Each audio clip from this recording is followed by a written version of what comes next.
ನಮಸ್ಕಾರ ವೀಕ್ಷಕರೇ, ಅಶ್ವಜ್ಯೋತಿಷ್ಯ ವಿಶೇಷ ಕಾರ್ಯಕ್ರಮಕ್ಕೆ ನಿಮಗೆಲ್ಲ ಪ್ರೀತಿಯ ಸ್ವಾಗತ. ನಾನು ಪಲ್ಲವಿ ಭಟ್.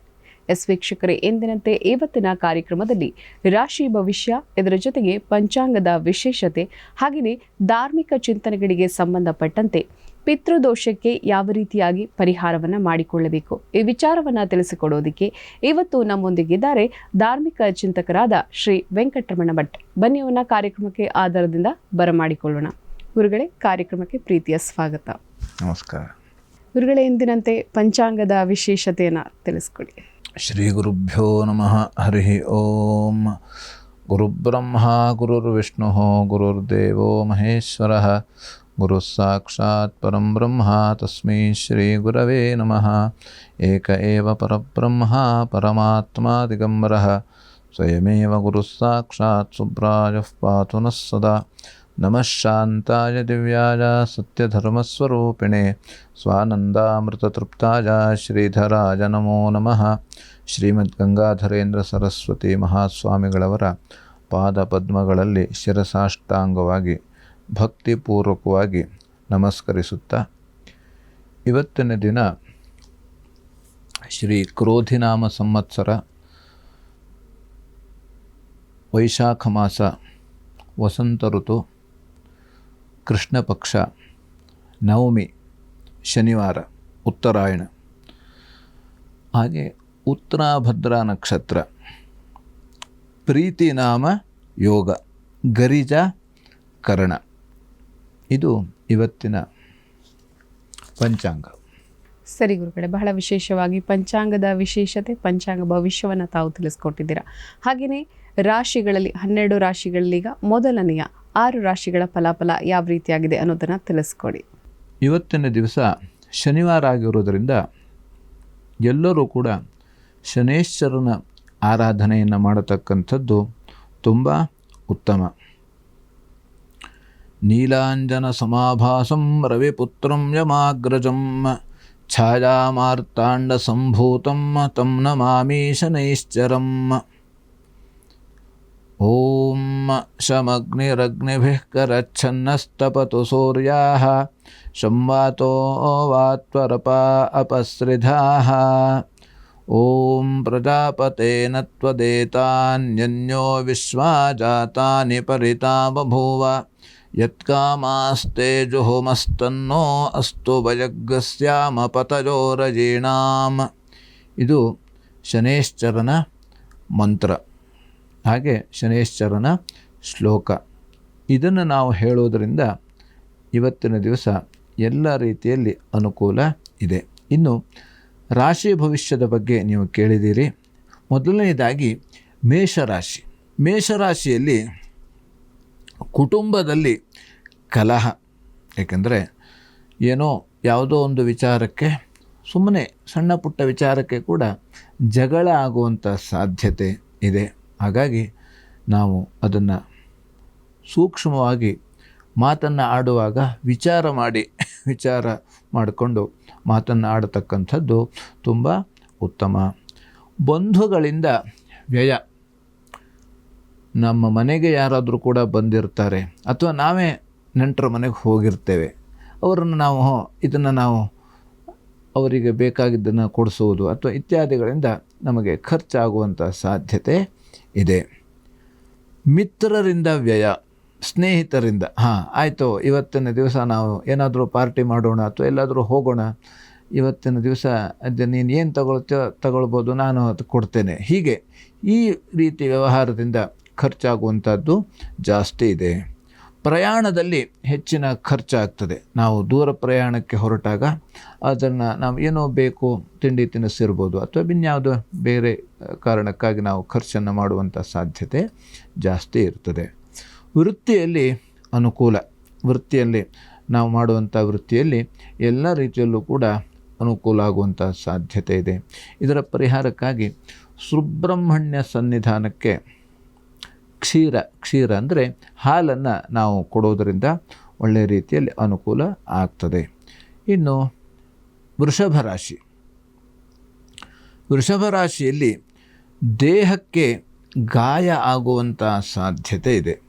ನಾವು ನಡೆದಾಡುವಾಗಿರ್ಬೋದು ಅಥವಾ ವಾಹನವನ್ನು ಚಾಲನೆ ಮಾಡುವಾಗ, ಬೈಕನ್ನು ತೆಗೆದುಕೊಂಡು ಹೋಗುವಾಗ ಅಥವಾ ಕಾರ್ನಲ್ಲಿ ಹೋಗುವಾಗೂ ಕೂಡ ಜಾಗರೂಕತೆಯಿಂದ ನಾವು ಡ್ರೈವಿಂಗ್ ಮಾಡುವುದು ತುಂಬ ಉತ್ತಮ. ಯಾಕಂದರೆ 4 ದಿಕ್ಕನ್ನು ನೋಡ್ತಾ ನಾವು ಡ್ರೈವಿಂಗ್ ಮಾಡಬೇಕಂತೆ. ಆದರೂ ನಾವು ಎಷ್ಟು 4 ದಿಕ್ಕನ್ನು ನೋಡ್ಕೊಂಡು ಡ್ರೈವಿಂಗ್ ಮಾಡಿದ್ರೂ ಇನ್ನೊಬ್ಬರು ಬಂದು ನಮಗೆ ಹೊಡೆದರೆ ಅದೇನು ನಮಗೆ ಏನು ಮಾಡಲಿಕ್ಕೆ ಆಗೋದಿಲ್ಲ. ಹಾಗಾಗಿ ಆದಷ್ಟು ಜಾಗರೂಕತೆಯಿಂದ ನಾವು ಡ್ರೈವಿಂಗ್ ಮಾಡುವಂಥದ್ದು ತುಂಬ ಉತ್ತಮ. ದೇಹದ ಬಲ ಕುಸಿಯುತ್ತದೆ, ದೇಹದಲ್ಲಿ ಶಕ್ತಿ ಇವತ್ತ್ಯಾಕೋ ನಮಗೆ ಗೊತ್ತಿಲ್ಲ, ನಿಶ್ಶಕ್ತಿ ಆಗ್ತಾ ಇರ್ತದೆ, ಏನೋ ಒಂದು ರೀತಿ ಆಲಸ್ಯ, ಏನು ಬೇಡ ಹೇಳುವಂಥದ್ದು ಮನಸ್ಸು. ಹೀಗೆ ಈ ರೀತಿ ನಮ್ಮ ಮನಸ್ಸಿಗೆ ಈ ರೀತಿಯಲ್ಲಿ ನಮಗೆ ಏನೋ ಒಂದು ಇವತ್ತು ಮೂಡೇ ಇಲ್ಲ ಅಂತ ಹೇಳುವಂಥ ಸಾಧ್ಯತೆ ಇರ್ತದೆ. ವೃತ್ತಿಯಲ್ಲಿ ಅನುಕೂಲ, ವೃತ್ತಿಯಲ್ಲಿ ನಮಗೆಲ್ಲ ರೀತಿಯಲ್ಲೂ ಕೂಡ ಅನುಕೂಲ ಆಗ್ತದೆ. ಹೆಚ್ಚಿನ ಲಾಭ, ವ್ಯಾಪಾರಸ್ಥರು ಯಾರಾದರೂ ಇದ್ದರೆ ಅವರಿಗೆ ಇವತ್ತಿನ ದಿವಸ ಲಾಭ ಆಗುವಂಥ ಸಾಧ್ಯತೆ ಇದೆ. ಇದರ ಪರಿಹಾರಕ್ಕಾಗಿ ದುರ್ಗಾ ಕವಚವನ್ನು ಪಠಣ ಮಾಡೋದರಿಂದ ಒಳ್ಳೆಯ ರೀತಿ ಅನುಕೂಲ ಆಗ್ತದೆ. ಇನ್ನು ಮಿಥುನ ರಾಶಿ, ಮಿಥುನ ರಾಶಿಯಲ್ಲಿ ಅಧಿಕ ವ್ಯಯ, ಮಿಥುನ ರಾಶಿಯಲ್ಲಿ ಇರತಕ್ಕಂಥವರು ಹೆಚ್ಚಿಗೆ ಖರ್ಚು ಮಾಡುವಂಥ ಸಂದರ್ಭ ಬರ್ತದೆ ಇವತ್ತು. ಅದು ಯಾವುದೋ ಬೇರೆ ರೀತಿ ಅನಾರೋಗ್ಯದ ಕಾರಣದಿಂದ ಖರ್ಚಾಗಿರ್ಬೋದು, ಅಥವಾ ಸುಮ್ಮನೆ ಯಾವುದೋ ರೀತಿಯ ನಮಗೆ ಯಾವುದೋ ವಾಹನ ತೆಗೆದುಕೊಳ್ಬೇಕು, ಇದಕ್ಕೆ ಸುಮ್ಮನೆ ಖರ್ಚನ್ನು ಮಾಡುವಂಥದ್ದು ಜಾಸ್ತಿ ಆಗಿರುತ್ತದೆ. ಹಾಗೆ ವೃತ್ತಿ ಸ್ಥಳದಲ್ಲಿ ಮಾನಸಿಕ ಹಿಂಸೆ, ನಾವು ಕೆಲಸವನ್ನು ಮಾಡತಕ್ಕಂಥ ಆ ಸ್ಥಳದಲ್ಲಿ ಮಾನಸಿಕವಾಗಿ ಕೆಲವು ಹಿಂಸೆ ಆಗ್ತದೆ. ಯಾಕೆಂದರೆ ಅದು ನಾವು ಇನ್ನೊಬ್ಬರಿಗೆ ಹೇಳಲಿಕ್ಕೆ ಆಗೋದಿಲ್ಲ, ಹೇಳದೆ ಹೋದರೂ ಆಗೋದಿಲ್ಲ, ನಮ್ಮ ಮನಸ್ಸಿನಲ್ಲೇ ಕೊರಗಬೇಕಾಗ್ತದೆ. ಯಾಕೆಂದರೆ ನಮ್ಮಕ್ಕಿಂತ ಮೇಲಿದ್ದವರು ಅಥವಾ ಬೇರೆ ಯಾರೋ ನಮಗೆ ಸುಮ್ಮನೆ ಮಾನಸಿಕವಾಗಿ ತೊಂದರೆಯನ್ನು ಕೊಡ್ತಾರೆ. ಅದನ್ನು ನಾವು ಆದಷ್ಟು ಸಂಯಮದಿಂದ ನಾವು ಎಲ್ಲ ಕೆಲಸ ಕಾರ್ಯವನ್ನು ಮಾಡಬೇಕು. ಇನ್ನು ಆರೋಗ್ಯದಲ್ಲಿ ವ್ಯತ್ಯಾಸ, ಹೀಗೆ ನಮ್ಮ ಯಾವ ರೀತಿ ನಮ್ಮ ಮನಸ್ಸು ಸರಿಯಾಗಿ ಇಲ್ಲ ಹೇಳಾದರೆ ನಮ್ಮ ಆರೋಗ್ಯದಲ್ಲೂ ಕೂಡ ವ್ಯತ್ಯಾಸ ಆಗ್ತದೆ.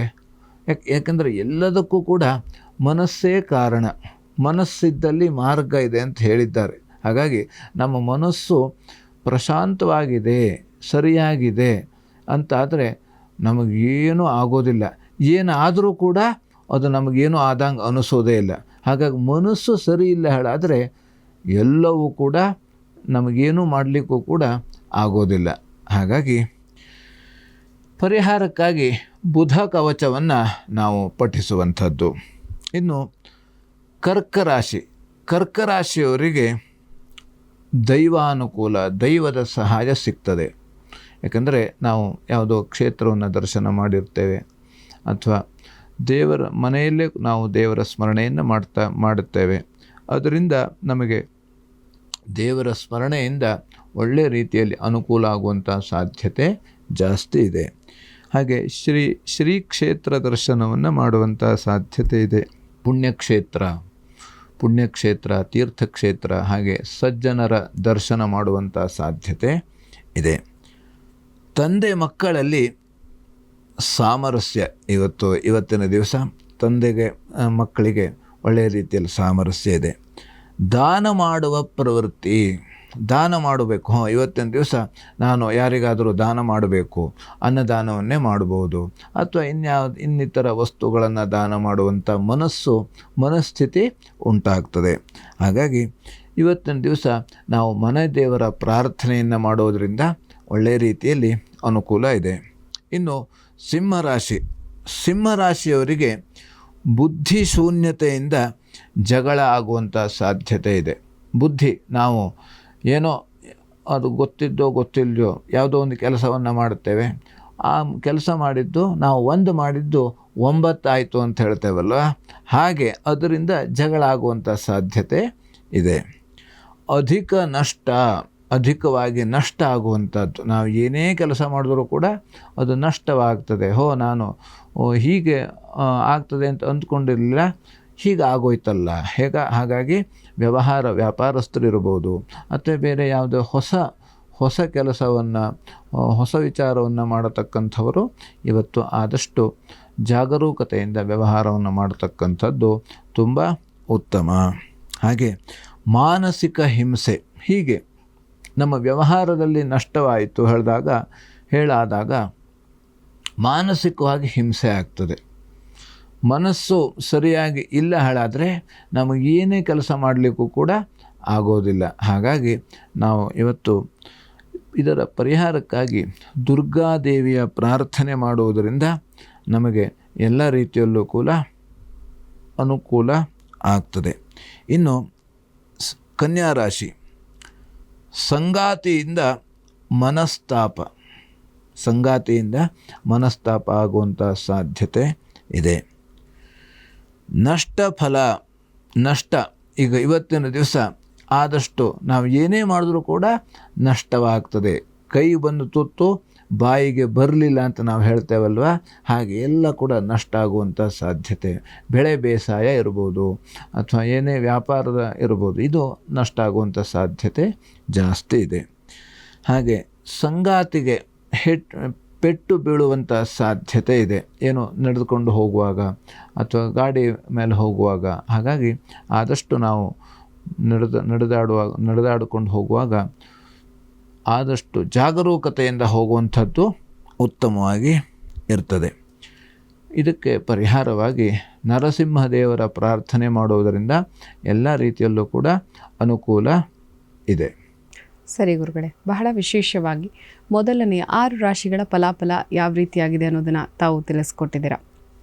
ಹಾಗೆಯೇ ಪ್ರಿಯ ವೀಕ್ಷಕರೇ, ಗುರುಗಳನ್ನು ತಾವೇನಾದರೂ ನೇರ ಭೇಟಿ ಆಗಬೇಕು ಅಂತ ಆಸಕ್ತಿ ಇರುವಂತಹವರು ಮಲ್ಲೇಶ್ವರಂನ 5ನೇ ಮೇನ್ 5ನೇ ಕ್ರಾಸ್ ನಲ್ಲಿ ಇರುವಂತಹ ಜಂಬೂ ಗಣಪತಿ ದೇವಸ್ಥಾನದಲ್ಲಿ ತಾವು ನೇರ ಭೇಟಿಯಾಗಿ ನಿಮ್ಮ ಜಾತಕದಲ್ಲಿ ಇರುವಂತಹ ದೋಷಗಳಿಗೆ ಉತ್ತಮ ಪರಿಹಾರವನ್ನು ಕಂಡುಕೊಳ್ಬೋದು ಅಂತ ಹೇಳ್ತಾ, ಗುರುಗಳೇ ಇದೀಗ ಒಂದು ಬ್ರೇಕನ್ನು ತೆಗೆದುಕೊಳ್ಳುವಂತಹ ಸಮಯ ಆಗಿದೆ.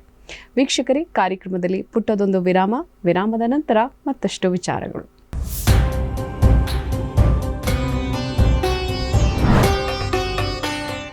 ವಿರಾಮದ ನಂತರ ಅಶ್ವಜ್ಯೋತಿಷ್ಯ ವಿಶೇಷ ಕಾರ್ಯಕ್ರಮಕ್ಕೆ ಮತ್ತೊಮ್ಮೆ ಸ್ವಾಗತ. ಗುರುಗಳೇ, ಧಾರ್ಮಿಕ ವಿಚಾರಗಳಲ್ಲಿ ಇವತ್ತಿನ ಕಾರ್ಯಕ್ರಮದಲ್ಲಿ ಪ್ರಮುಖವಾಗಿ ಪಿತೃದೋಷದ ಬಗ್ಗೆ ತಾವು ತಿಳಿಸ್ಕೊಡ್ತೀನಿ ಅಂತ ಹೇಳಿದ್ರಿ. ಈ ಪಿತೃದೋಷ ಅಂದರೆ ಏನು? ಪಿತೃದೋಷ ಯಾರಿಗೆ ಬರುತ್ತೆ? ಪಿತೃದೋಷದ ಕಾರ್ಯವನ್ನು ಯಾವ ರೀತಿಯಾಗಿ ಮಾಡಬೇಕು? ಈಗ ಸಾಕಷ್ಟು ಜನರು ಹೊರದೇಶದಲ್ಲಿ ಕೂಡ ಇರುವಂಥದ್ದು, ಅವರಿಗೆ ಪಿತೃದೋಷವನ್ನು ಮಾಡೋದಕ್ಕೆ, ಪಿತೃ ಕಾರ್ಯವನ್ನು ಮಾಡೋದಕ್ಕೆ ಪ್ರತಿ ವರ್ಷ ಈಗ ಪಿತೃ ಕಾರ್ಯವನ್ನು ನಾವು ಮಾಡಬೇಕಾಗತ್ತೆ. ಈಗ ಒಂದು ವರ್ಷ ಈಗ ಅವರು ತೀರಿ ಹೋದ ನಂತರ ಒಂದು ವರ್ಷ ನಾವು ಮಾಡುವಂಥದ್ದು. ಆದರೆ ಹೊರದೇಶದಲ್ಲಿ ಇರುವಂತಹ ಸಂದರ್ಭದಲ್ಲಿ ಅವರಿಗೆ ಮಾಡೋದಕ್ಕೆ ಸಾಧ್ಯ ಆಗೋದಿಲ್ಲ. ಮತ್ತು ಕೆಲವರು ಅದನ್ನು ಮಾಡಿದ್ರು ಬಿಟ್ಟರು ಆ ಥರದೊಂದು ಪರಿಸ್ಥಿತಿ ನಿರ್ಮಾಣ ಮಾಡಿಕೊಂಡಿರ್ತಾರೆ. ಇಂತಹ ಸಂದರ್ಭದಲ್ಲಿ ಪಿತೃದೋಷಕ್ಕೆ ಎದುರಾದರೆ ಯಾವ ರೀತಿಯಾಗಿ ಪರಿಹಾರವನ್ನು ಮಾಡಿಕೊಳ್ಬೇಕು ಅಂತ? ಇದು ಬಹಳ ಮುಖ್ಯವಾಗಿ ಒಳ್ಳೆಯ ಪ್ರಶ್ನೆಯನ್ನೇ ಕೇಳಿದ್ದೀರಿ ಗುರುಗಳೇ. ಅದರಲ್ಲೂ ಯಾವ ಕಾರ್ಯ ಮಾಡಿಲ್ಲ ಅಂದರೂ ಪರವಾಗಿಲ್ಲ, ನಾವು ಪಿತೃ ಕಾರ್ಯವನ್ನು ಮಾಡಲೇಬೇಕು. ಈಗ ಯಾವುದೇ ಪೂಜೆ ಪುನಸ್ಕಾರ ಮಾಡಿಲ್ಲ ಅಂದರೂ ಪರವಾಗಿಲ್ಲ, ಆದರೆ ನಾವು ಪಿತೃ ಕಾರ್ಯವನ್ನು ಮಾಡಲೇಬೇಕು ಅನ್ನುವಂಥದ್ದು ಕೂಡ ನಾವು ಕೇಳ್ಪಟ್ಟಿರ್ತೀವಿ. ಆದರೆ ಸಾಕಷ್ಟು ಜನ ಅದನ್ನು ಬಿಟ್ಟಿರ್ತಾರೆ, ಒಂದು ವರ್ಷ ಮಾಡುವಂಥದ್ದು, ತದನಂತರ ಅದನ್ನು ಮಾಡೋದೇ ಇಲ್ಲ ಕೆಲವರು. ಇನ್ನು ಕೆಲವರು ನೆನಪಾದಾಗ ಮಾಡುವಂಥದ್ದು, ಅಥವಾ ಅಮಾವಾಸ್ಯೆಗೆ ಎಲ್ಲೆಲ್ಲೋ ಅಪರೂಪಕ್ಕೆ ಅವರಿಗೆ ಏನು ಬೇಕೋ ಇಷ್ಟ ಇರುವಂತಹ ಪದಾರ್ಥಗಳನ್ನ ಮಾಡುವಂಥದ್ದು. ಹಾಗಾಗಿ ಯಾವ ರೀತಿಯಾಗಿ ಮಾಡಿಕೊಂಡು ಬರಬೇಕು ಅಂತ? ವಿಶೇಷವಾಗಿ ಮಾತೃದೇವೋಭವ ಪಿತೃದೇವೋಭವ ಅಂತ ಹೇಳಿದ್ದಾರೆ. ಮೊದಲನೇದಾಗಿ ಯಾರು ನಮಗೆ ದೇವರು? ತಂದೆ ತಾಯಿ. ಇದು ತಂದೆ ತಾಯಿ ಇದ್ದಾಗ ನಾವು ಅವರನ್ನು ಸೇವೆ ಮಾಡಲೇಬೇಕಂತೆ. ತಂದೆ ತಾಯಿ ಯಾಕೆಂದರೆ ತೀರಿಕೊಂಡಾಗ ಪಿತೃಯಜ್ಞವನ್ನು ನಾವು ಮಾಡಬೇಕು. 5 ರೀತಿಯಾದಂಥ ಯಜ್ಞಗಳು ಇದ್ದಾವಂತೆ. ದೇವಯಜ್ಞ, ಪಿತೃಯಜ್ಞೋ, ಭೂತಯಜ್ಞೋ, ಮನುಷ್ಯಯಜ್ಞೋ, ಬ್ರಹ್ಮಯಜ್ಞ ಅಂತ 5 ರೀತಿಯಾದಂಥ ಯಜ್ಞ. ಇದು 2ನೇ ಯಜ್ಞ. ಮೊದಲನೇದು ದೇವಯಜ್ಞ, ದೇವತಾ ಕಾರ್ಯ. 2ನೇದೇ ದೇವಯಜ್ಞ ಪಿತೃಯಜ್ಞೋ. ಇದೇ ಪಿತೃಯಜ್ಞ ಹೇಳುವಂಥದ್ದು 2ನೇ ಯಜ್ಞ. ಇದನ್ನು ಪ್ರತಿಯೊಬ್ಬರೂ ಕೂಡ ಮಾಡಲೇಬೇಕು. ಯಾಕೆಂದರೆ ತಂದೆ ತಾಯಿ ಋಣವನ್ನು ನಾವು 1000 ಕೋಟಿ ಜನ್ಮ ಎತ್ತು ಬಂದರೂ ಕೂಡ ಅದನ್ನು ತೀರಿಸ್ಲಿಕ್ಕೆ ನಮ್ಮ ಹತ್ರ ಸಾಧ್ಯನೇ ಇಲ್ಲವಂತೆ. ಹಾಗಾಗಿ ಅವರು ಇದ್ದಾಗ ನಾವು ಅವರ ಸೇವೆಯನ್ನು ಮಾಡಿಕೊಳ್ಳೇಬೇಕು ಪ್ರತಿಯೊಬ್ಬರೂ ಕೂಡ.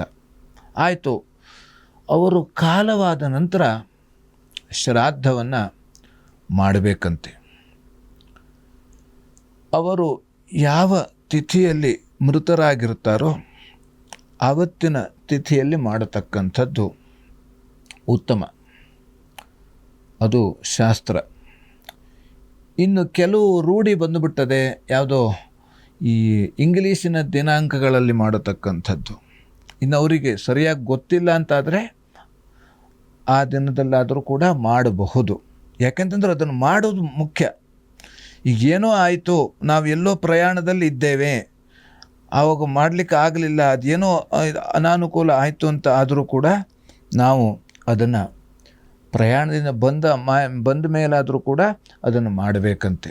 ಯಾಕೆಂದರೆ ಅದನ್ನು ಮಾಡಲಿಕ್ಕೆ, ಹಾಗಾಗಿ ಅದನ್ನು ಹೇಗೆ ಮಾಡಬೇಕು, ಅದು 4 ರೀತಿಯಾದಂಥ ಕ್ರಮಗಳು ಇದ್ದಾವಂತೆ. ಮೊದಲನೇದಾಗಿ ಪಿಂಡವನ್ನು ಹಾಕಿ 3 ಬ್ರಾಹ್ಮಣರನ್ನು ಕರೆದು ಮಾಡುವಂಥ ಪದ್ಧತಿ ಶ್ರಾದ್ದ. ಅದನ್ನು ಮಾಡಲಿಕ್ಕೆ ಈಗ ನಮಗೆ ಈಗಿನ ವಾತಾವರಣದಲ್ಲಿ ಆಗೋದಿಲ್ಲ. ಯಾಕಂದರೆ ಸರಿಯಾಗಿ ಅದಕ್ಕೆ ಶ್ರಾದ್ದ ಅಂತ ಕರೀತಾರೆ. ಶ್ರದ್ಧೇತಿ ಶ್ರಾದ್ದ, ಶ್ರದ್ಧೆಯಿಂದ ಮಾಡತಕ್ಕಂಥದ್ದೇ ಶ್ರಾದ್ದ. ಆ ಶ್ರದ್ಧೆಯಿಂದ ಮತ್ತು ಮಡಿಯಿಂದ ಆಗಬೇಕಂತೆ. ತುಂಬ ಮಡಿ ಅಂದರೆ ನಮಗೆ ಮಾನಸಿಕವಾಗಿಯೂ ಶುದ್ಧ, ಬಾಹ್ಯವಾಗಿಯೂ ಕೂಡ ಸ್ನಾನದಿಂದ ಶುದ್ಧ. ಹಾಗೆ ಸ್ನಾನವನ್ನು ಮಾಡಿ ಮತ್ತು ಅಲ್ಲಿ ಬೇರೆ ಯಾರೂ ಕೂಡ ಬರಬಾರದು. ಆ ರೀತಿ ಅಡಿಗೆಯನ್ನು ಮಾಡಿ ಆ ಅಡಿಗೆಯನ್ನು ಬೇರೆ ಯಾರೂ ಕೂಡ ನೋಡಬಾರದು. ಆ ಅಡಿಗೆಯನ್ನು ಬೇರೆ ಯಾರೂ ಕೂಡ ಆಘ್ರಾಣಿಸಬಾರದು. ಅಂದರೆ ಇವತ್ತು ಒಳ್ಳೆ ಏನೋ ತುಂಬ ಅಡುಗೆ ಚೆನ್ನಾಗಿದೆ, ಹೀಗೆ ಆ ವಾಸನೆಯನ್ನು ಯಾರೂ ತೆಗೆದುಕೊಳ್ಳಬಾರದು. ಆ ರೀತಿಯಲ್ಲಿ ಅಡುಗೆಯನ್ನು ಮಾಡಿ ಆ ರೀತಿಯಲ್ಲಿ ಶ್ರದ್ಧೆಯಿಂದ ಮಾಡುವಂತಕ್ಕಂಥದ್ದು ಶ್ರಾದ್ದ. ಒಂದನೇದು. ಎರಡನೇದಾಗಿ, ನಮಗೆ ಆ ಥರದಲ್ಲಿ ಬ್ರಾಹ್ಮಣರು ಸಿಗಲಿಲ್ಲ, ನಮಗೆ ಮಡಿಯಿಂದ ನಮಗೆ ಮಾಡಲಿಕ್ಕೆ ಆಗದೇ ಇರತಕ್ಕಂಥ ಸ್ಥಿತಿಯಲ್ಲಿ ಎರಡನೇದಾಗಿ ಸ್ವಯಂ ಪಾಕ ಅಂತ ದಾನ ಮಾಡ್ಬೋದಂತೆ. ಆವತ್ತಿನ ದಿವಸ, ಯಾವ ತಿಥಿ ಅಥವಾ ಯಾವ ದಿನಾಂಕದಂದು ಕೂಡ ದಾನವನ್ನು ಮಾಡತಕ್ಕಂಥದ್ದು. ಒಂದು ಬ್ರಾಹ್ಮಣನಿಗೆ ಒಂದು ಹೊತ್ತಿಗೆ ಎಷ್ಟು ಬೇಕೋ, ಅದು ಏನೇನು ಬೇಕು, ಅಕ್ಕಿ, ಬೇಳೆ, ಕಾಳು ಇತ್ಯಾದಿ ತರಕಾರಿ ಎಷ್ಟು ಬೇಕೋ ಅದನ್ನು ನಾವು ಕೊಡುವಂಥದ್ದು, ದಾನವನ್ನು ಮಾಡುವಂಥದ್ದು. ಇದು ಕೂಡ ಶ್ರಾದ್ದಕ್ಕೆ ಸಮನಾಗಿರ್ತದೆ. ಎಂಥವರು ಮಾಡಬೇಕು, ಅದನ್ನು ಮಾಡಲಿಕ್ಕೆ ಆಗದೇ ಇದ್ದವರು, ಎಲ್ಲರೂ ಇದನ್ನು ಮಾಡುವಂಥ ಯೋಗ್ಯತೆ, ಯೋಗ, ಶಕ್ತಿ ಇದ್ದವರು ಇದನ್ನು ಮಾಡೋದಲ್ಲ. ಇದು ಯಾವುದು ಇಲ್ಲದೆ ಹೋದವರು ಇದನ್ನು ಮಾಡ್ಬೋದು. ಮೂರನೇದಾಗಿ, ಹಸು, ಆಕಳು, ಇದಕ್ಕೆ ಗೋಗ್ರಾಸವನ್ನು ಕೊಡತಕ್ಕಂಥದ್ದು. ಇದು ಕೂಡ ಬಹಳ ಮುಖ್ಯವಾಗಿರತಕ್ಕಂಥದ್ದು. ಯಾಕೆಂತಂದರೆ ಹಸುವಿನಲ್ಲಿ 33 ಕೋಟಿ ದೇವತೆಗಳು ಇದ್ದಾರೆ. ಹಾಗಾಗಿ ನಾವು ಹಸುವಿಗೆ ಅದೇನು ಹುಲ್ಲು ಅಥವಾ ಹಿಂಡಿ, ನಾವು 1 ಚೀಲ ಹಿಂಡಿಯನ್ನು ಅದಕ್ಕೆ ಆವತ್ತಿನ ದಿವಸ ನಮ್ಮ ಖರ್ಚಿನಲ್ಲಿ ತೆಗೆದುಕೊಳ್ಳುವಂಥದ್ದು. ಹಾಗೆ ಹುಲ್ಲನ್ನು ಕೊಡಬಹುದು, 1 ಕಟ್ಟು ಹುಲ್ಲು ಅಥವಾ ನಮಗೆ ಶಕ್ತಿ ಇದೆ ಹೇಳಾದರೆ 1 ಲೋಡು, 1 ಗಾಡಿ ಹುಲ್ಲೇ ಕೂಡ ಆ ಹಸುವಿಗೆ ಕೊಡತಕ್ಕಂಥದ್ದು. ಅದು ಇವತ್ತೇ ತಿನ್ನಬೇಕೊಳ್ಳಲ್ಲ, ಇವತ್ತು ಸ್ವಲ್ಪ ತಿಂತ ಅದರಿಂದ, ಯಾಕಂದರೆ ತುಂಬ ಶ್ರೇಯಸ್ಕರವಾಗಿದ್ದು ಇದು. ನಾಲ್ಕನೇದಾಗಿ ರೋದನ ಶ್ರಾದ್ದ ಅಂತ ಕರೆದಿದ್ದಾರೆ. ರೋದನ ಅಂದರೆ ನಾವು ದಟ್ಟ ಅಡವಿಗೆ ಹೋಗಿ, ದಟ್ಟ ವನ, ದಟ್ಟವಾದಂಥ ದೊಡ್ಡ ಅರಣ್ಯಕ್ಕೆ ಹೋಗಿ ಅಲ್ಲಿ ಒಂಟಿ ಕಾಲಿನಲ್ಲಿ ನಿಂತುಕೊಂಡು, 1 ಕಾಲು ಮೇಲೆ ನಿಂತುಕೊಂಡು ಹೀಗೆ 2 ಕೈಯನ್ನು ಮೇಲೆ ಎತ್ತಿ ನಾವು ರೋದನ ಅಂದರೆ ಅಳುವುದಂತೆ. ಯಾವ ರೀತಿಯಲ್ಲಿ, ಅಯ್ಯೋ ನನ್ನನ್ನು ಈ ಭೂಮಿಯಲ್ಲಿ ಇಷ್ಟು ದಿವಸ ಹೊತ್ತು ಹೆತ್ತು ನನ್ನನ್ನು ಸಾಕಿ ನನಗೆ ಎಲ್ಲವನ್ನೂ ನೀವು ಕೊಟ್ಟಿದ್ದೀರಿ, ಆದರೆ ನನ್ನ ಈ ದುರಾದೃಷ್ಟಕ್ಕೆ, ನನ್ನ ಯೋಗ್ಯತೆಗೆ ನಿಮಗೊಂದು ಕೊಡಲಿಕ್ಕೆ, ಪಿಂಡ ಪ್ರದಾನವನ್ನು ಮಾಡಲಿಕ್ಕೆ ಸ್ವಲ್ಪ ಏನು ಈ ಶ್ರಾದ್ದವನ್ನು ಮಾಡಲಿಕ್ಕೆ ನನ್ನ ಹತ್ರ ಏನೂ ಶಕ್ತಿ ಇಲ್ಲ. ಹಾಗಾಗಿ ನಾನು ಕೊಡತಕ್ಕಂಥ ಈ ಕಣ್ಣೀರಿನಿಂದಲೇ ನೀವು ತೃಪ್ತರಾಗಿ ಅಂತ ಅವನು ಜೋರಾಗಿ ಅಳಬೇಕಂತೆ. ಆ ಅಳುವುದರಿಂದ, ಆ ಕಣ್ಣೀರಿನಿಂದ, ಆ ರೋದನದಿಂದ ಪಿತೃಗಳು ತೃಪ್ತರಾಗ್ತಾರಂತೆ. ಹಾಗಾಗಿ ಇದು ಕೂಡ ಎಲ್ಲ ಇದು ಮೇಲೆ ಹೇಳಿದಂಥ 3 ಶ್ರಾದ್ದಗಳೇ ಅಷ್ಟೇ ಸಮನಾಗಿದ್ದು. ಆದರೆ ಇದನ್ನು ಯಾರು ಮಾಡಬೇಕು, ಎಲ್ಲರೂ ಇದನ್ನು ಮಾಡಲಿಕ್ಕೆ ಆಗೋದಿಲ್ಲ. ಅದನ್ನು ಮಾಡಿದ್ರೆ ಪಿತೃಗಳು ಒಪ್ಪೋದಿಲ್ಲ. ಯಾಕಂದರೆ ಪಿತೃಗಳಿಗೆ ಗೊತ್ತಿರುತ್ತದೆ, ನಮಗಿಂತ ಅವ್ರಿಗೆ ಜಾಸ್ತಿ ಗೊತ್ತಿರ್ತದೆ, ನಮಗೇನಿದೆ ಏನಿಲ್ಲ ಹೇಳೋದು ಅವ್ರಿಗೆ ಗೊತ್ತಿರ್ತದೆ. ಹಾಗೆ ಅದನ್ನು ಯಾರು ಮಾಡಬೇಕು ಅಂತಾದರೆ, ಏನೂ ಇಲ್ಲದೆ ಹೋದವನು, ಅವನಿಗೆ ತನ್ನದು ಹೇಳೋದು ಏನೂ ಇಲ್ಲ, ಸಂಪತ್ತು ಇಲ್ಲ, ಅವನೇ ಭಿಕ್ಷೆಯನ್ನು ಬೇಡ್ತಾ ಇರ್ತಾನೆ, ಅಂಥ ಪರಿಸ್ಥಿತಿ ಇರ್ತದೆ. ಅಂಥವರು ಇದನ್ನು ಮಾಡೋದರಿಂದ ಪಿತೃಗಳು ತೃಪ್ತರಾಗಿ ಅವರಿಗೆ ಒಳ್ಳೆಯ ರೀತಿಯಾದಂಥ ಆಯುಷ್ಯವನ್ನು, ಆರೋಗ್ಯವನ್ನು, ಸಂಪತ್ತನ್ನು, ಪುತ್ರ ಪೌತ್ರಾದಿ ವೃದ್ಧಿಯನ್ನು ಪಿತೃಗಳು ಕೊಡ್ತಾರೆ. ಯಾಕೆಂದರೆ ಮನೆಯಲ್ಲಿ ಕೆಲವು ಮನಸ್ತಾಪ ಆಗ್ತಾ ಇದೆ ಅಂತಾದರೆ ಅದು ಪಿತೃಗಳು ಕ್ಷೋಭೆಗೊಂಡಾಗ, ಅಶಾಂತಿಯನ್ನು ಹೊಂದಿದಾಗ. ಹಾಗೆ ಪುತ್ರ ಪೌತ್ರಾದಿ ವೃದ್ಧಿ ಆಗಬೇಕಾದರೂ ಕೂಡ ಪಿತೃಗಳ ಅನುಗ್ರಹ ಬೇಕೇ ಬೇಕು. ಹಾಗಾಗಿ ಈ ಶ್ರಾದ್ದ ಹೇಳುವತಕ್ಕಂಥದ್ದು ತುಂಬ ಮುಖ್ಯವಾದದ್ದು. ಎಲ್ಲರೂ ಕೂಡ ಇದನ್ನು ಮಾಡಲೇಬೇಕು. ಇದನ್ನು ಪ್ರತಿಯೊಬ್ಬರು ಕೂಡ, ತಂದೆ ತಾಯಿ ಇಲ್ಲದೆ ಹೋದವರು ಇದನ್ನು ಮಾಡಲೇಬೇಕಾಗಿದ್ದು ಇದು ತುಂಬ ಆದ್ಯ ಕರ್ತವ್ಯ. ಸರಿ ಗುರುಗಳೇ, ಬಹಳ ವಿಶೇಷವಾಗಿ ಶ್ರಾದ್ದವನ್ನು ಯಾವ ರೀತಿಯಾಗಿ ಮಾಡಬೇಕು, ಶ್ರಾದ್ದ ಅಂದರೆ ಏನು, ಶ್ರಾದ್ದಕ್ಕೆ ಯಾಕೆ ನಾವು ಅಷ್ಟು ಪ್ರಾಮುಖ್ಯತೆಯನ್ನು ಕೊಡಬೇಕು, ಪಿತೃ ಕಾರ್ಯವನ್ನು ಯಾಕೆ ಮಾಡಬೇಕು, ಪಿತೃದೋಷವನ್ನು ಪರಿಹಾರವನ್ನು ಯಾವ ರೀತಿಯಾಗಿ ಮಾಡ್ಕೋಬಹುದು ಅನ್ನುವ ವಿಚಾರದ ಬಗ್ಗೆ ತಾವು ತಿಳಿಸ್ಕೊಟ್ಟಿದ್ರಿ. ಹಾಗೆಯೇ ಗುರುಗಳೇ, ಅದೇ ರೀತಿ ಈಗ ಉಳಿದಂತಹ 6 ರಾಶಿಗಳ ಫಲಾಫಲ ಯಾವ ರೀತಿಯಾಗಿದೆ ಅನ್ನೋದನ್ನು ಕೂಡ ತಿಳಿಸ್ಕೊಡಿ. ಇನ್ನು ತುಲಾರಾಶಿ, ಸಾಲಬಾಧೆ ಆಗುವಂಥ ಸಾಧ್ಯತೆ ಇದೆ. ತಂದೆಯ ಬಂಧುಗಳಿಂದ ತೊಂದರೆ, ವಸ್ತು ನಷ್ಟವಾಗಬಹುದು. ನಾವು ಯಾವುದೋ ರೀತಿಯ ವಸ್ತು ಕಳೆದು ಹೋಗ್ಬೋದು. ಅದು ಯಾವುದೇ ಮೊಬೈಲು ಅಥವಾ ಬೇರೆ ಯಾವುದೇ ಆಭರಣ, ಇದು ಯಾವುದೇ ಇರ್ಬೋದು, ಹಾಗೆ ಕಳೆದುಕೊಳ್ಳುವಂಥ ಸಾಧ್ಯತೆ ಇದೆ. ಇದರಿಂದ ನರಸಿಂಹ ಪ್ರಾರ್ಥನೆ ಮಾಡೋದರಿಂದ ಎಲ್ಲ ರೀತಿಯಲ್ಲೂ ಕೂಡ ಪರಿಹಾರ ಇದೆ. ಇನ್ನು ವೃಶ್ಚಿಕ ರಾಶಿ, ವ್ಯಾಪಾರದಲ್ಲಿ ತೊಡಕಾಗುವಂಥ ಸಾಧ್ಯತೆ ಇದೆ. ದೂರ ಪ್ರಯಾಣದಲ್ಲಿ ತೊಂದರೆ ಆಗುವಂಥ ಸಾಧ್ಯತೆ ಇದೆ. ದೂರ ಪ್ರಯಾಣ ಮಾಡತಕ್ಕಂಥವರಿದ್ದರೆ ಆದಷ್ಟು ಇವತ್ತಿನ ದಿವಸ ಸ್ವಲ್ಪ ನೋಡಿಕೊಂಡು ಪ್ರಯಾಣ ಮಾಡುವಂಥದ್ದು ತುಂಬ ಮುಖ್ಯ. ಸ್ತ್ರೀಯರಿಗೆ ಉದರಬಾಧೆ, ಹೊಟ್ಟೆ ನೋವು ಇತ್ಯಾದಿ ಬರತಕ್ಕಂಥ ಸಾಧ್ಯತೆ ಇದೆ. ಯಾಕೆಂದರೆ ಈ ಪ್ರಯಾಣವನ್ನು ಮಾಡುವಾಗ ಅತಿಯಾಗಿ ಕಾಯುವಂಥದ್ದು ಆ ಒಂದು ಕಾರಣ ಇರಬಹುದು. ಹಾಗಾಗಿ ನಾವು 2 ಗಂಟೆ 3 ಗಂಟೆ ಮುಂಚೆನೇ ನಾವು ಅಲ್ಲಿ ಹೋಗಿ ಕಾಯ್ತೇವೆ, ಇನ್ನೂ ಮತ್ತೊಂದು 2 ಗಂಟೆ 3 ಗಂಟೆ ಕಾಲ ಕಾಯುವಂಥ ಸಾಧ್ಯತೆ ಇರ್ತದೆ. ಹಾಗಾಗಿ ಪರಿಹಾರಕ್ಕಾಗಿ ಶ್ರೀನಿವಾಸ ಸನ್ನಿಧಾನದಲ್ಲಿ ಫಲ ಸಮರ್ಪಣೆಯನ್ನು, ಪೂರ್ಣ ಫಲ ತೆಂಗಿನಕಾಯಿ ಫಲ ಸಮರ್ಪಣೆಯನ್ನು ಮಾಡೋದರಿಂದ ಒಳ್ಳೆಯ ರೀತಿಯಲ್ಲಿ ಪರಿಹಾರ ಇದೆ. ಇನ್ನು ಧನುರಾಶಿಯಲ್ಲಿ ಇರತಕ್ಕಂಥವರಿಗೆ, ಇವರಿಗೂ ಕೂಡ ಪ್ರಯಾಣದಲ್ಲಿ ತೊಂದರೆ ಇದೆ. ನೀರಿನಿಂದ ಕಂಟಕ, ನೀರಿಗೆ ಇಳಿತಕ್ಕಂಥವರು, ಸಮುದ್ರದಲ್ಲಿ ಯಾರೂ ಕೂಡ ಇಳಿಯಬೇಡಿ, ಅಥವಾ ನದಿಯಲ್ಲಿ ಯಾರೂ ಕೂಡ ಇಳಿಯಬೇಡಿ, ಅಥವಾ ಸಣ್ಣ ಕೆರೆ ಬಾವಿ ಇದರಲ್ಲೂ ಕೂಡ ಯಾರೂ ಇಳಿಯಬೇಡಿ. ಇದರಿಂದ ತೊಂದರೆ ಆಗುವಂಥ ಸಾಧ್ಯತೆ ಇದೆ. ಇಲ್ಲ, ನನಗೆ ಈಜು ಬರ್ತದೆ, ನಾನು ಎಲ್ಲಿ ಹೋದರೂ ಜಯಿಸ್ಕೊಂಡು ಬರ್ತೇನೆ ಅಂತ ಹುಂಬತನ, ಅಹಂಕಾರವನ್ನು ಪಟ್ಟು, ಯಾಕೆಂದರೆ ನಾವು ನೀರು ಗಾಳಿ ಬೆಂಕಿ ಇದರ ಹತ್ರ ನಾವು ಯಾವತ್ತೂ ಕೂಡ ಅಹಂಕಾರವನ್ನು ತೋರಿಸಬಾರದಂತೆ. ಹಾಗಾಗಿ ಇದು ಬಹಳ ಮುಖ್ಯ. ಇವತ್ತಿನ ದಿವಸ ನೀರಿಗೆ ಇಳಿಯುವುದನ್ನು ಕಡಿಮೆ ಮಾಡಿ, ಅಥವಾ ನೀರಿಗೆ ಇಳಿಯಬೇಡಿ. ಹಾಗೆ ಸಾಲ ಬಾಧೆ ಆಗುವಂಥ ಸಾಧ್ಯತೆ ಇದೆ. ಯಾಕೆಂದರೆ ನಾವು ಮೈ ತುಂಬ ಸಾಲ ಮಾಡ್ಕೊಬಿಟ್ಟಿದ್ದೇವೆ, ಅಥವಾ ಮೈ ತುಂಬ ಸಾಲ ಮಾಡಿಬಿಡ್ತೇವೆ. ಹಾಗಾಗಿ ಇವತ್ತಿನ ದಿವಸ ಜಾಗರೂಕತೆಯಿಂದ ಇರತಕ್ಕಂಥದ್ದು ತುಂಬ ಮುಖ್ಯ. ಪರಿಹಾರಕ್ಕಾಗಿ ದುರ್ಗಾ ಪರಮೇಶ್ವರಿಯ ಆರಾಧನೆ ಮಾಡೋದರಿಂದ ಪರಿಹಾರ ಇದೆ. ಇನ್ನು ಮಕರ ರಾಶಿಯವರಿಗೆ ಗಂಟಲು ಬಾಧೆ. ಗಂಟಲು ಬಾಧೆ ಯಾಕೆ ಬರ್ತದೆ ಅಂತಾದರೆ, ಏನೋ ನಾವು ಕುಡಿದು ಮತ್ತು ತಿಂದು, ಅದರಲ್ಲಿ ಕುಡಿದಾಗ ಅಥವಾ ತಿಂದಾಗ ಅದರಲ್ಲಿ ಎಲ್ಲೋ ವ್ಯತ್ಯಾಸ ಆದರೆ, ನೀರಿನಲ್ಲಿ ವ್ಯತ್ಯಾಸ ಆಗಿರಬಹುದು, ಅಥವಾ ಆಹಾರದಲ್ಲಿ ವ್ಯತ್ಯಾಸ ಆದಾಗ ಗಂಟಲು ನೋವು ಹೇಳುವಂಥದ್ದು ಬರ್ತದೆ. ಹಾಗಾಗಿ ಆದಷ್ಟು ನಾವು ಬಿಸಿ ನೀರನ್ನೇ ಕುಡಿಯಬೇಕು. ಇನ್ನು ಕಿರಿಯ ಸಹೋದರರಿಂದ ಕಲಹ, ತಮ್ಮನಿಂದ ಏನಾದರೂ ಕೂಡ ಒಂದು ಮಾತಿನ ಏನೋ ಒಂದು ನಾವು ಹೇಳಿರ್ತೇವೆ ಅಥವಾ ಅವನು ಏನೋ ಒಂದು ಇರ್ತಾನೆ, ಅದರಿಂದ ನಮಗೆ ಜಗಳ ಆಗುವ ಸಾಧ್ಯತೆ ಜಾಸ್ತಿ.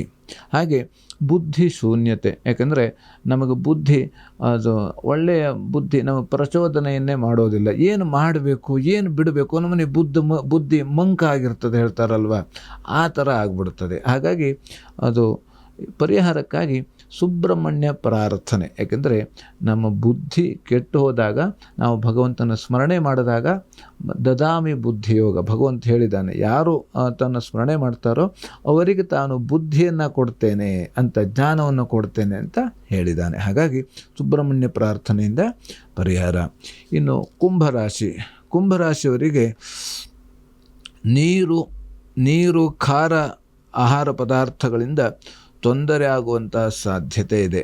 ನಾವು ನೀರನ್ನು ಕುಡಿಯುವಾಗ ಈ ಫ್ರಿಜ್ಜಲ್ಲಿ ಇರತಕ್ಕಂಥ ನೀರನ್ನು ಆದಷ್ಟು ಕುಡಿಯಬಾರದು. ಆಹಾರ ಪದಾರ್ಥ ನಾವು ಹೋಟೆಲ್ ಇತ್ಯಾದಿಗಳಲ್ಲಿ ಆಹಾರವನ್ನು ಸ್ವೀಕಾರ ಮಾಡಬಾರದು. ಇವತ್ತಿನ ದಿವಸ ಆದಷ್ಟು ನಾವು ಮನೆಯಲ್ಲೇ ಬಿಸಿಯಾಗಿ ಮಾಡಿ ಅದನ್ನು ತಿನ್ನುವಂಥದ್ದು, ಸ್ವೀಕಾರ ಮಾಡುವಂಥದ್ದು ತುಂಬ ಉತ್ತಮ. ಪ್ರಯಾಣದಲ್ಲಿ ಸ್ವಲ್ಪ ಮಟ್ಟಿಗೆ ತೊಂದರೆ ಆಗುವಂಥ ಸಾಧ್ಯತೆ ಇರ್ತದೆ. ಹಾಗಾಗಿ ಆದಷ್ಟು ಪ್ರಯಾಣಿಸುವಾಗ ನಾವು ಜಾಗರೂಕತೆಯಿಂದ ಪ್ರಯಾಣ ಮಾಡತಕ್ಕಂಥದ್ದು ಉತ್ತಮ. ಕೃಷಿಕರಿಗೆ ತೊಂದರೆ ಆಗುವಂಥ ಸಾಧ್ಯತೆ ಇರ್ತದೆ. ಯಾರೋ ಕೆಲಸಕ್ಕೆ ಬರೋದಿಲ್ಲ ಅಥವಾ ಕೆಲಸಕ್ಕೆ ಬಂದಾಗ ಆಯುಧಗಳು ಸರಿಯಾಗಿರೋದಿಲ್ಲ, ಹಾಳಾಗುವಂಥದ್ದು, ಇದೆಲ್ಲ ಮಷಿನ್ಗಳು ಸರಿಯಾಗಿರೋದಿಲ್ಲ, ಇವೆಲ್ಲ ಆಗುವಂಥ ಸಾಧ್ಯತೆ. ನಾವು ಆದಷ್ಟು ಇದನ್ನು ಪರಿಹಾರಕ್ಕಾಗಿ ಲಕ್ಷ್ಮೀ ಸನ್ನಿಧಾನಕ್ಕೆ ಬಿಳಿ ಹೂವನ್ನು ಸಮರ್ಪಣೆ ಮಾಡೋದರಿಂದ ಎಲ್ಲ ರೀತಿಯಲ್ಲಿ ಅನುಕೂಲ ಇದೆ. ಇನ್ನು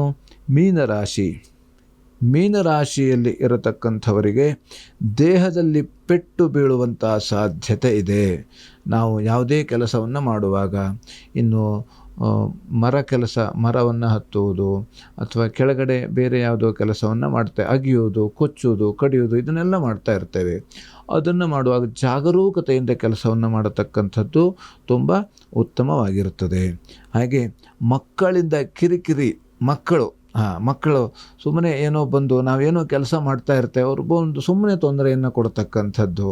ಹಾಗೆ ಅವರ ಆಟಕ್ಕಾಗಿ ಅವರ ಆಟ ನಮಗೆ ತೊಂದರೆ ಆಗ್ತದೆ. ಹಾಗಾಗಿ ಇದರಿಂದ ಜಾಗರೂಕತೆಯಿಂದ ನಾವು ಇರತಕ್ಕಂಥದ್ದು ಉತ್ತಮ.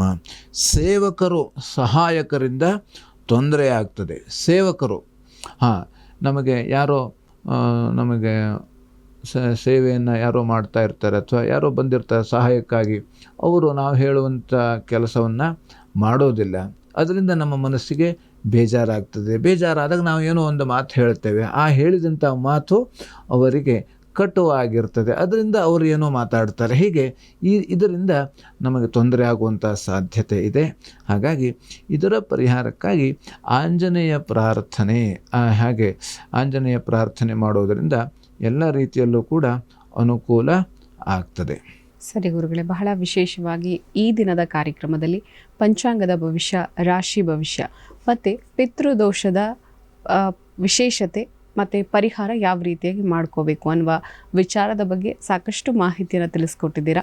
ಕಾರ್ಯಕ್ರಮಕ್ಕೆ ಆಗಮಿಸಿದ್ದಕ್ಕಾಗಿ ಹೃತ್ಪೂರ್ವಕ ಧನ್ಯವಾದಗಳು. ನಮಸ್ಕಾರ. ಲೋಕಾಃ ಸಮಸ್ತಾಃ ಸುಖಿನೋ ಭವಂತು, ಸಮಸ್ತ ಸನ್ಮಂಗಳಾನಿ ಭವಂತು. ಎಲ್ಲರಿಗೂ ಕೂಡ ಭಗವಂತ ಒಳ್ಳೆಯ ಬುದ್ಧಿಯನ್ನು, ಆರೋಗ್ಯವನ್ನು, ನೆಮ್ಮದಿಯನ್ನು ಅನುಗ್ರಹಿಸಲಿ. ವೀಕ್ಷಕರೇ, ಇದಾಗಿತ್ತು ಇವತ್ತಿನ ಅಶ್ವಜ್ಯೋತಿಷ್ಯ ವಿಶೇಷ ಕಾರ್ಯಕ್ರಮ. ನೋಡ್ತಾ ಇರಿ ಅಶ್ವವೇಗ ನ್ಯೂಸ್. ನಮಸ್ಕಾರ.